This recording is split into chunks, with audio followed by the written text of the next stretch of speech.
আজি আমি আলোচনা কৰিম অলৰেডি কুৱেশ্যন 3লৈকে আলোচনা কৰিছোঁ। এতিয়া কুৱেশ্যন নম্বৰ 4টো চোৱা, অসমত 1857 চনৰ বিদ্ৰোহৰ গুৰুত্ব সম্পৰ্কে আলোচনা কৰা। ইয়াৰ উত্তৰটো হ'ল অসমৰ 1857 চনৰ বিদ্ৰোহ অসমৰ ইতিহাসৰ এক উল্লেখযোগ্য ঘটনা। যদিও এই বিদ্ৰোহ অসমৰ পৰা ব্ৰিটিছক বিতাড়িত কৰাৰ ক্ষেত্ৰত বিফল হৈছিল, তথাপি এই বিদ্ৰোহ অসম আৰু ইয়াৰ জনসাধাৰণৰ ওপৰত সুদূৰ প্ৰসাৰী প্ৰভাৱ পেলাইছিল। এই বিদ্ৰোহৰ গুৰুত্ব সম্পৰ্কে তলত উল্লেখ কৰা হ'ল। ক. অসম জাতীয় আন্দোলনৰ অংশত পৰিণত হয়। 1857 চনৰ বিদ্ৰোহৰ অসম অংশগ্ৰহণৰ ঘটনাটো হৈছে প্ৰথমটো ঘটনা য'ত দেশৰ পৰা ব্ৰিটিছক বিতাড়িত কৰিবলৈ ভাৰতৰ অৱশিষ্ট অংশৰ সৈতে অসমৰ জনসাধাৰণে যোগদান কৰিছিল আৰু এনেদৰে জাতীয় স্বাধীনতা আন্দোলনৰ অংশ হৈ পৰিছিল। খ. আদৰ্শগত উদাহৰণ: 1857 চনৰ বিদ্ৰোহৰ পাছত 1860 চনৰ পৰা 1894 চনলৈ ৰাজ্যৰ বিভিন্ন অংশত বহুতো কৃষক বিদ্ৰোহ সংঘটিত হৈছিল। মইৰাম দেৱান আৰু পিয়লি বৰুৱাৰ মৃত্যুৱে জনসাধাৰণক অনুপ্ৰাণিত কৰিছিল আৰু অসমত আৰম্ভ কৃষক বিদ্ৰোহসমূহ 1857 চনৰ বিদ্ৰোহৰ প্ৰতিক্ৰিয়া বুলি বহুতে ইতিহাসবিদে বিবেচনা কৰে। গ. হিন্দু মুছলমানৰ মাজত একতা স্থাপন: হিন্দু আৰু মুছলমান উভয় সম্প্ৰদায়ৰ বিশিষ্ট ব্যক্তিসকলে বিদ্ৰোহৰ মুখ্য সংগঠকৰ ভূমিকা পালন কৰিছিল। এই একতাই জাতীয়তাবাদৰ উদ্যম বৃদ্ধি কৰাৰ লগতে ৰাজ্যত সাম্প্ৰদায়িক সম্প্ৰীতিৰ সূচনা কৰে। গ. অনুপ্ৰেৰণাৰ উৎস: মহাত্মা গান্ধীৰ নেতৃত্বত উত্থান হোৱা জাতীয় আন্দোলনত সক্ৰিয়ভাৱে অংশগ্ৰহণ কৰিবলৈ বিফল বিদ্ৰোহটোৱে স্বাধীনতা প্ৰিয় জনতাক অনুপ্ৰাণিত কৰিছিল। কুৱেশ্যন নম্বৰ 5, ফুলগুৰি ধাৱাৰ ওপৰত এটি টকা লিখা। চমু টকা লিখিব কৈছে ফুলগুৰি ধাৱা। চোৱা উত্তৰটো, অসমত কেইবাবছৰ ধৰি চলা এলানি কৃষক বিদ্ৰোহৰ প্ৰথমটো বিদ্ৰোহ হৈছে 1861 চনৰ ফুলগুৰিৰ ধাৱা। ব্ৰিটিছসকলে প্ৰৱৰ্তন কৰা নতুন ৰাজনীতিৰ ফলত কৃষকসকলৰ অৱস্থাৰ অধিক অৱনতি ঘটিছিল। চৰকাৰৰ দ্বাৰা আফু খেতিৰ ওপৰত নিষেধাজ্ঞা আৰোপ আৰু তামোল পাণৰ ওপৰত কৰ আৰোপ কৰাটোৱে হৈছে ফুলগুৰি ধাৱাৰ প্ৰধান কাৰণ। আফু খেতিৰ জৰিয়তে জীৱন নিৰ্বাহ কৰা নগাঁও জিলাৰ ফুলগুৰি গাঁৱত বসবাস কৰা টিয়া জনজাতিৰ লোকসকলে চৰকাৰৰ নিষেধাজ্ঞাৰ ফলত অতিশয় অসন্তুষ্ট হৈ পৰে। চৰকাৰী নিৰ্দেশনাৰ বিৰুদ্ধে অসন্তুষ্টি প্ৰকাশ কৰিবলৈ অঞ্চলটোৰ 1500 জন কৃষক 1861 চনৰ 17 ছেপ্টেম্বৰত ৰাইচ মিল অনুষ্ঠিত কৰে, য'ত আফু খেতি বন্ধ কৰাৰ বিৰুদ্ধে প্ৰতিবাদ সাব্যস্ত কৰা হয়।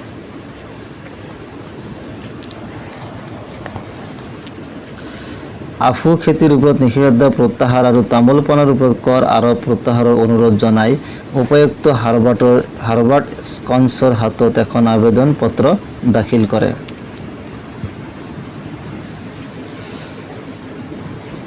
তেওঁলোকক দুৰ্ব্যৱহাৰ কৰাত 1861 চনৰ 15 অক্টোবৰত ফুলগুৰিত লাঠিৰে সজ্জিত কৃষকসকলে অন্য এক ৰাইচ মিল অনুষ্ঠিত কৰে। 18 অক্টোবৰত এই মেলত প্ৰায় 4000 কৃষক ৰাইজ সমবেত হয়। সহকাৰী উপায়ুক্ত লেফটেনেণ্ট জি.বি. সিংগাৰে ৰাইজৰ প্ৰতি সহানুভূতি প্ৰদৰ্শন নকৰিলে আৰু লগতে অহা পুলিচ বাহিনীক ৰাইজৰ হাতত থকা লাঠিবোৰ কাঢ়ি আনিবলৈ নিৰ্দেশ দিলে। লাঠিৰ বাবে টনা আজৰা চলি থাকোঁতে সমবেত ৰাইজৰ ওপৰজুবুৰি লাঠিৰ আঘাতত তেওঁৰ ঘটনাস্থলীতে মৃত্যু হয়। কুৱেশ্যন নম্বৰ 6 চোৱা, 1894 চনত উত্তৰ কামৰূপত সংঘটিত কৃষক বিদ্ৰোহ সম্পৰ্কে আলোচনা কৰা। 1861 চনত ফুলগুৰিত হোৱা কৃষক বিদ্ৰোহৰ পৰা ইংৰাজ চৰকাৰে একো শিক্ষা লোৱা নাছিল।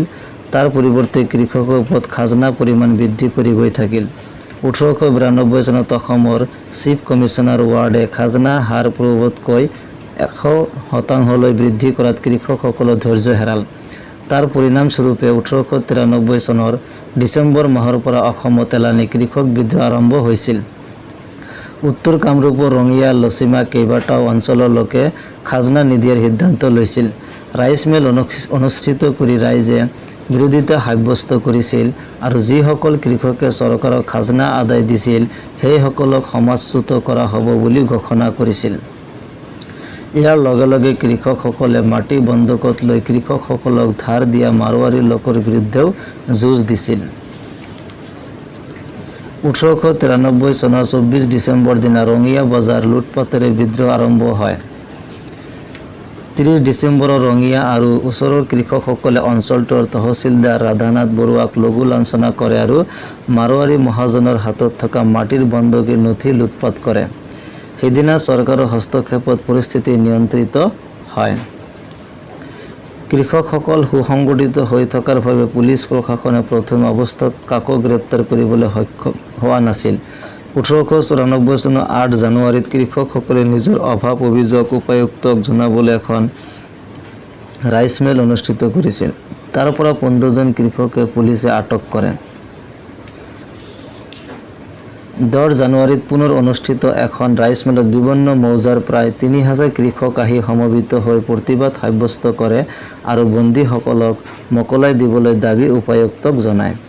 উপায়ুক্তই আলোচনাৰ বাবে তেওঁলোকৰ মাজৰ পৰা এজন প্ৰতিনিধি বিচৰাত কৃষকসকলে চিঞৰি বৰ্ধিত খাজানা দিয়া নহ'ব জনাই দিয়ে আৰু জোৰ কৰি থানাত প্ৰৱেশৰ চেষ্টা চলায়। উপায়ুক্ত মেক কেবে গুলীচালনাৰ নিৰ্দেশ দিয়াত কৃষকসকলে সেই স্থান ত্যাগ কৰে। তাৰ পিছত উপায়ুক্তই এখন জাননী জাৰি কৰি তেওঁৰ আগতীয়া অনুমতি অবিহনে কোনেও কতো মেল অনুষ্ঠিত কৰিব নোৱাৰিব বুলি নিৰ্দেশ জাৰি কৰে। উপায়ুক্তই চক্ৰান্তৰে কৃষকৰ মাজৰে পৰা কিছু ব্যক্তিক কনিষ্টেবল পদত নিযুক্তি দি তেওঁলোকৰ সহায়েৰে কৃষকক খাজনা দিবলৈ ৰাজি কৰোৱাৰ লগতে ৰায়তত শান্তি স্থাপনৰ চেষ্টা চলাইছিল। অৱশ্যে চৰকাৰৰ এই পদক্ষেপৰ পিছতো ৰাইচ মিলবোৰ বন্ধ হোৱা নাছিল। উত্তৰ কামৰূপৰ অন্য প্ৰান্তত প্ৰতিবাদ অব্যাহত আছিল। কুৱেশ্যন নম্বৰ 7, 1894 চনত পথৰুঘাটত সংঘটিত হোৱা কৃষক বিদ্ৰোহৰ এটি খতিয়ান দাঙি ধৰা। উত্তৰ কামৰূপৰ দৰে দৰং জিলাত 1894 চনৰ জানুৱাৰীৰ পৰা বৰ্ধিত খাজনাৰ বিৰুদ্ধে ৰাইচ মিল আদি অনুষ্ঠিত কৰি জনতাই প্ৰতিবাদ সাব্যস্ত কৰি আছিল। তেনে এক প্ৰতিবাদী কাৰ্যসূচী মতে মংগলদৈ মহকুমাৰ কলাইগাঁও, মংগলদৈ, চিপাঝাৰ আৰু পথৰুঘাট তহচিলৰ কৃষকসকল মিলিত হৈছিল।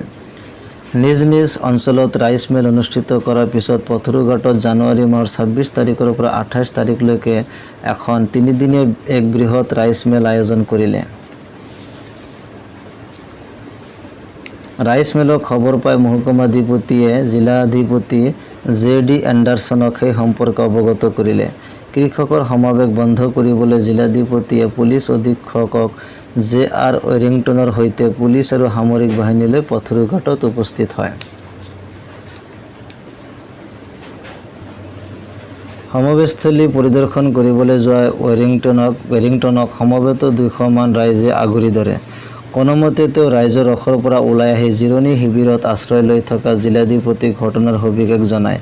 কেইঘণ্টামানৰ পিছতে প্ৰায় 2000 মান কৃষকে হাতে হাতে লাঠি আৰু বাঁহৰ কামি লৈ শিবিৰৰ দিশে ধাৱমান হয়। উত্তেজিত ৰাইজ আহি জিৰণি শিবিৰত উপস্থিত হোৱা জিলাধিপতিয়ে তেওঁলোকক তৎকালে তাৰ পৰা আঁতৰি যাবলৈ নিৰ্দেশ দিয়ে। কৃষকসকল তাৰ পৰা আঁতৰি নোযোৱাত পুলিচ অধীক্ষকক শক্তি প্ৰয়োগ কৰি কৃষকসকলক তাৰ পৰা আঁতৰাবলৈ নিৰ্দেশ দিয়ে। পুলিচে শক্তি প্ৰয়োগ কৰি খেদিবলৈ লওঁতে উত্তেজিত ৰাইজে লাঠি কামি মাটিৰ দলিৰে উভতি ধৰিলে। তেনে অৱস্থাত জিলাধিপতিয়ে গুলীচালনা কৰিবলৈ আদেশ দিয়ে। এই ঘটনাত চৰকাৰী হিচাপত 15 জন মৃত্যু আৰু 37 জন আহত হয়, কিন্তু বেচৰকাৰী হিচাপত 140 জন কৃষকৰ মৃত্যু হয় তথা 150 জন আহত হয়। কুৱেশ্যন নম্বৰ 8, 1850 চনত ব্ৰিটিছৰ বিৰুদ্ধে জয়ন্তীয়াসকলে কৰা বিদ্ৰোহৰ এটি টোকা লিখা। জয়ন্তীয়া ৰাজ্যখন 1835 চনত ৰজা ৰাজেন্দ্ৰ সিঙৰ হাতৰ পৰা ইংৰাজৰ হাতলৈ যায়। ইংৰাজৰ লগত চামিল হোৱাৰ বাবে স্বাধীন চেতিয়া জয়ন্তীয়াসকল বিক্ষুব্ধ হৈ পৰে। ৰাজনৈতিক প্ৰতিনিধিৰ ফলত দেৱানী আৰু ফৌজদাৰী বিচাৰ তেওঁলোকে নিজেই কৰিছিল, কিন্তু ইংৰাজ প্ৰশাসনে তাত দোষ উলিয়াইছিল।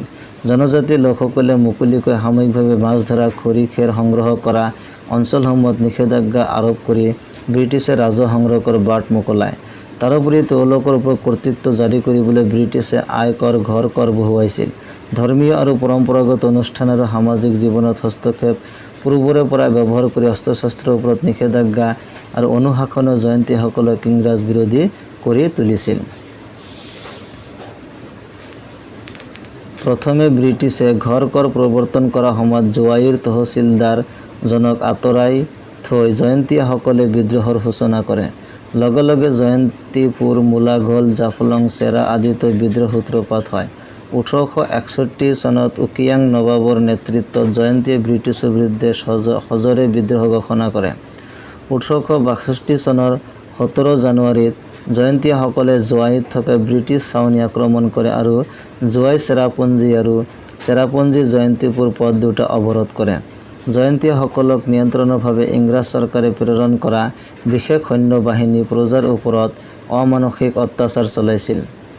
বিদ্ৰোহীসকলে প্ৰতিপক্ষৰ অসংখ্য লোকক হত্যা কৰিছিল। জয়ন্তীয়াসকলৰ অঞ্চলত ইংৰাজে প্ৰশাসনিক দিশত ব্যাপক সালসলনি কৰে। নেৰানেপেৰা চৰকাৰী আক্ৰমণৰ বাবে বিদ্ৰোহীসকলৰ শক্তি কমি আহিল।